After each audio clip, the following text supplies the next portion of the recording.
Are you sitting comfortably? Good, because we're about to shatter everything you thought you knew about military strategy. Imagine standing on a smoky battlefield, your musket shaking in your hands. You see an army approaching, but wait, this isn't like any army you've ever seen before. Instead of a slow, cumbersome movement, this one flows like water, sweeping away everything in its path. You've just encountered the military brilliance of one man, Napoleon Bonaparte. Stick around, and I'll reveal how this Corsican outsider revolutionized warfare, became an emperor, and still keeps military scholars up at night. You've heard the name, Napoleon Bonaparte, a man synonymous with military genius and battlefield prowess. But have you ever wondered how this mere artillery officer climbed the ranks and became the emperor of the French, commanding armies, conquering nations, and leaving an indelible mark on history? It wasn't by chance, it was by design, a design that revolutionized the art of war. Europe in the late 18th century was a landscape of powdered wigs, snuff boxes, and the sublime notes of a Mozart concerto floating in grand ballrooms. Warfare, believe it or not, was seen as an extension of this high society, a gentleman's game complete with its own set of unspoken rules and etiquette. Picture armies lining up with mathematical precision on opposite ends of open fields. Drummers drum, flags wave, and generals in splendid uniforms ponder over their next moves as if they're playing a grand game of chess. Battles unfolded like these deliberate, slow-moving chess matches, each side taking turns, almost politely, to move and countermove. A scripted dance of muskets and cannons, where everyone knew the steps. Now, enter Napoleon Bonaparte, and it's as if someone yanked that delicate chessboard off the table, smashed it into kindling, and replaced it with swirling 3D holograms of warfare from another dimension. Forget the stiff uniforms and the meticulously drawn battle plans. Napoleon wasn't playing the same game everyone else was. His style was more jazz improvisation than classical symphony, full of audacious solos, unexpected tempo changes, and daring compositions that left his contemporaries scratching their powdered wigs in bewilderment. Imagine battles transforming from rigid set pieces into fluid, ever-changing puzzles. Instead of taking turns to fire volleys, Napoleon's troops moved like a tidal wave, rolling over everything in their path with irresistible momentum.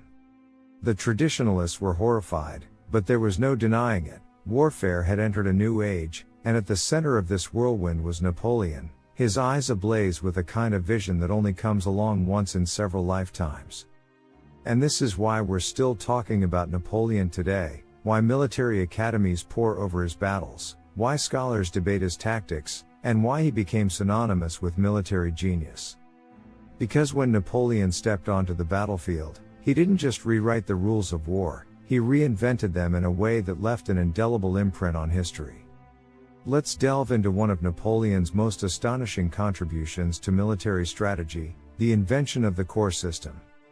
This wasn't just a tweak or a slight modification to existing army structures. This was a seismic shift that forever altered how armies would function. So, picture the armies of old, hulking, monolithic entities that moved like glaciers across the battlefield, agonizingly slow and frustratingly inflexible. They were like lumbering giants, powerful but cumbersome, locked into their formations and chained by traditional hierarchy. Now, imagine an army that doesn't lumber but flows. Imagine an army that's not a monolith but a complex organism, divided into multiple self-sustaining, flexible units. That's right, each corps had its own mini-army complete with infantry for close combat, cavalry for fast strikes and reconnaissance, and artillery for long-range bombardment. Think of it as the Swiss Army knife of military formations, every tool you could possibly need, all in one handy package. But let's go deeper. Why were these corps so revolutionary? Because they were self-sustaining. In traditional armies, if one part struggled, the whole system could falter. But in Napoleon's corps system, each unit was a microcosm of an entire army, fully capable of independent operation. If one corps found itself in a tight spot, it could fight its way out, hold its ground, or even seize an opportunity for victory without waiting for orders from some far-off general. This level of autonomy was unheard of, and it turned the concept of army organization on its head. And let's talk about decision making. In the heat of battle, when seconds feel like hours and minutes can decide the outcome, the ability to make quick, effective decisions is priceless. In Napoleon's corps, each general could make tactical calls on the spot. No need to send a messenger on horseback to headquarters, wait for a reply, and then act. By then, the opportunity could be lost. But under Napoleon, each corps pounced like a hungry lion the moment it sensed weakness, tearing into enemy lines with devastating impact. The corps system was, simply put, military innovation at its jaw-dropping finest, a groundbreaking vision that changed how wars would be fought for generations to come. And it was dreamed up by a Corsican officer who refused to play by the rules, and who looked at the world not as it was but as it could be. But the innovations don't stop here. Get ready for some explosive storytelling, quite literally. Picture a cannonball in slow motion, a hulking mass of metal ripping through the air with a roar, cutting through smoke and chaos to obliterate enemy lines. If you could hear the soundtrack to this scene, it would be a booming crescendo, like the finale of a Beethoven symphony. That's the auditory experience of a battlefield under the command of Napoleon Bonaparte. But let's be clear, this was not just noise for the sake of drama, this was calculated, orchestrated military genius. You see, Napoleon was an artillery guy at heart. While most generals of his era saw artillery as a supporting act, important but secondary, Napoleon saw it as the main event. In his hands, cannons were more than just large, unwieldy tubes that spewed fire and iron. They were precise instruments in a battlefield orchestra, each contributing to a symphony of utter destruction. Enter the concept of grand batteries. This wasn't just a bunch of cannons thrown together haphazardly. Oh no, this was a concentrated assembly of artillery meticulously placed to unleash hell in the most effective manner possible.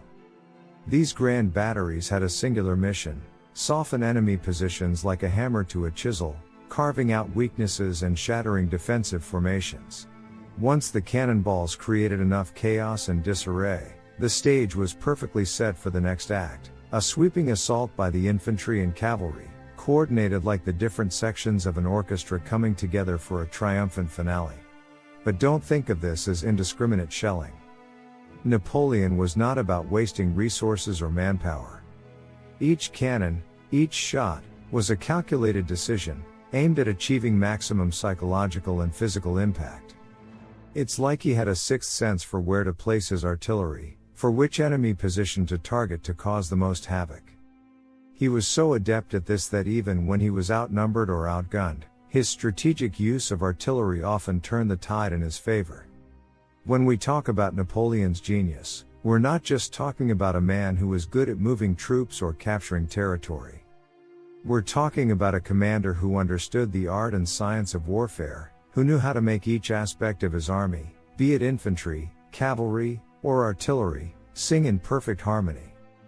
By harnessing the raw, terrifying power of artillery and orchestrating it like a maestro, Napoleon turned battlefields into finely tuned symphonies of destruction. And if you think this was the peak of his tactical innovation, well, you ain't seen nothing yet. So stay tuned, because the tale of this military prodigy has twists and turns that will leave you absolutely spellbound. An age-old question: what grinds your gears? Is it a buffering video when you're at the edge of your seat? An endless line of cars stretching as far as the eye can see? Well, for the generals who had the misfortune of facing Napoleon, the answer was unequivocal: the maddening speed of Bonaparte's armies. Honestly, they must have felt like they were up against a ghost, a wisp of smoke that materialized out of thin air to deliver a knockout punch, over and over again. Imagine being a general on the opposing side. You've studied the maps, and consulted the scouts, and you're pretty confident you know where Napoleon is and where he's likely to go. You set your troops, and you wait. And then, out of nowhere, there he is, Napoleon and his army, appearing like an apparition on your flank, or even worse, behind you. It's like playing a chess game where the pieces move by themselves when you're not looking, and suddenly you're in checkmate. How did he pull off these magical acts of teleportation? Here's where it gets really interesting. Napoleon got rid of the cumbersome, slow-moving supply lines that had been the lifeblood of armies for centuries. Those wagons of food, fodder, and ammunition? Tossed aside. Instead, his troops were instructed to live off the land. Picture this, thousands of soldiers, like ultimate survivalists or backpackers, foraging as they moved, hunting, and requisitioning supplies from local villages. Napoleon's men were fast, light, and nimble, and they carried only what they absolutely needed. No excess baggage allowed. Think about the implications of this. Traditional armies moved like they were attached to a ball and chain, their supply lines. Napoleon's army was more like a swarm of locusts, descending upon an area, consuming everything, and then disappearing before the enemy even knew what hit them. This new approach gave his armies unparalleled speed and flexibility. They could change directions on a dime, double back to reinforce a position, or suddenly divide and take on multiple objectives at once.